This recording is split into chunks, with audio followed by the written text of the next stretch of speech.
একদা এক রাজ্যে এক রাজকুমারী ও রাজকুমার বাস করত। তারা ছিল ঘনিষ্ঠ ভাইবোন এবং তারা একসাথে গেমস খেলতে এবং তাদের চারপাশের জগৎটি আবিষ্কার করতে পছন্দ করত। একদিন খেলাধুলা করার সময় তারা একটি ছোট্ট বিড়াল ছানা খুঁজে পেয়েছিল, যার কোনো বাড়ি ছিল না। তাই তারা এটিকে বাড়িতে নিয়ে যাওয়ার সিদ্ধান্ত নিয়েছে। তারা বিড়াল ছানার যত্ন নিয়েছিল এবং বিড়াল ছানাটি তাদের ভালোবাসত। তারা এতটাই ভালো বন্ধু ছিল যে তারা কখনোই একে অপরের কাছ থেকে আলাদা হতো না। যেমন জীবন সবসময় হয়, তারা বড় হতে শুরু করে এবং সময়ের সাথে তাদের অভ্যাস পরিবর্তিত হতে থাকে। তারা অধ্যয়ন করতে শুরু করে এবং তাদের বিড়াল ছানাটিকে বাড়িতে রেখে স্কুলে যেতে হয়।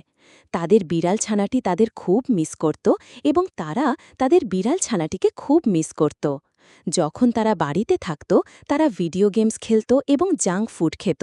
তারা তাদের স্বাস্থ্যকর অভ্যাসগুলি ভুলে গিয়েছিল এবং তারা ধীরে ধীরে খুব বেশি জাঙ্ক ফুড খাওয়া শুরু করে। একদিন তারা অসুস্থ বোধ করতে শুরু করে এবং তাদের পরিবারের একজন চিকিৎসককে ডাকতে হয়েছিল। এবং এই মুহূর্তে তারা বুঝতে পেরেছিল যে তারা আসলে একটি বড় ভুল করেছে, কারণ তারা তাদের বিড়াল ছানাটির সাথে আর খেলতে পারত না। তারা আগের মতো দৌড়াতে পারত না এবং তারা খুব বেশি খারাপ বোধ করতে শুরু করে। তাই তারা একটি সিদ্ধান্ত নিয়েছে। তারা তাদের ডায়েটের যত্ন নিতে শুরু করার সিদ্ধান্ত নিয়েছে। স্বাস্থ্যকর খাবার খেয়েছে এবং আবার ব্যায়াম করতে শুরু করেছে।